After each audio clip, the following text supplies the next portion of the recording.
coming back to the States after her time there. Everything seemed so commercial and superficial in comparison.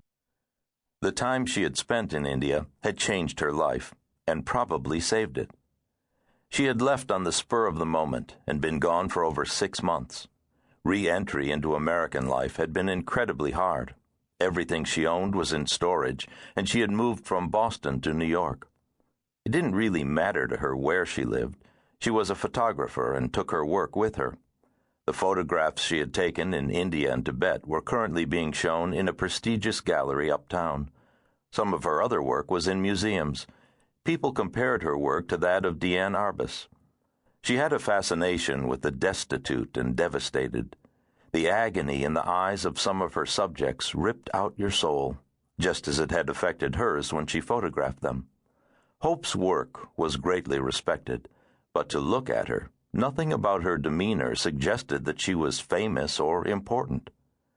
Hope had spent her entire life as an observer, a chronicler of the human condition, and in order to do that, she had always said, one had to be able to disappear, to become invisible so as not to interfere with the mood of the subject. The studies she had done in India and Tibet for the magical time she was there had confirmed it. In many ways, Hope Dunne was an almost invisible person. In other ways, she was enormous, with an inner light and strength that seemed to fill a room. She smiled at a woman passing by as she walked through the snow on Prince Street. She was tempted to go for a long walk in the snow and promised herself she might do that later that evening. She lived on no particular schedule, answered to no one. One of the blessings of her solitary life was that she was entirely at liberty to do whatever she wished. She was the consummate independent woman. She was enormously disciplined about her work and in dealing with her subjects. Sometimes she got on the subway and rode uptown to Harlem, wandering through the streets in T-shirt and jeans, taking photographs of children. She had spent time in South America, photographing children and old people there, too.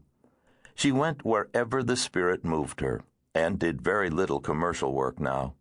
She still did the occasional fashion shoot for Vogue, if the layout was unusual, but most of the magazine work she did was portraits of important people who she thought were worthwhile and interesting.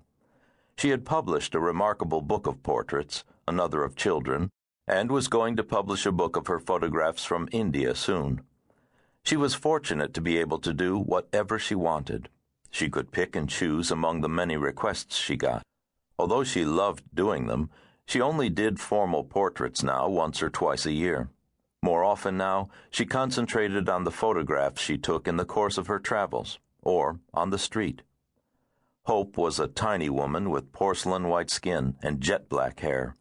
Her mother had teased her when she was a child and said she looked like Snow White, which, in a way, she did. And there was a fairy-tale feeling about her, too. She was almost elfin in size and unusually lithe. She was able to fit herself into the smallest, most invisible spaces and go unnoticed. The only startling thing about her was her deep violet eyes. They were a deep, deep blue with the slightly purple color of very fine sapphires from Burma or Ceylon, and were filled with compassion that had seen the sorrows of the world.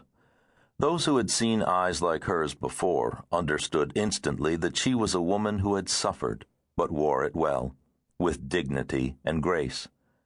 Rather than dragging her down into depression, her pain had lifted her into a peaceful place. She was not a Buddhist, but shared philosophies with them, in that she didn't fight what happened to her, but instead drifted with it, allowing life to carry her from one experience to the next.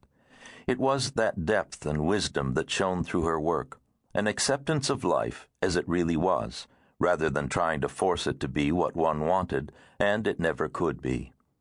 She was willing to let go of what she loved, which was the hardest task of all, and the more she lived and learned and studied, the humbler she was. A monk she had met in Tibet called her a holy woman, which in fact she was, although she had no particular affinity for any formal church. If she believed in anything, she believed in life, and embraced it with a gentle touch. She was a strong reed bending in the wind, beautiful and resilient. It was snowing harder by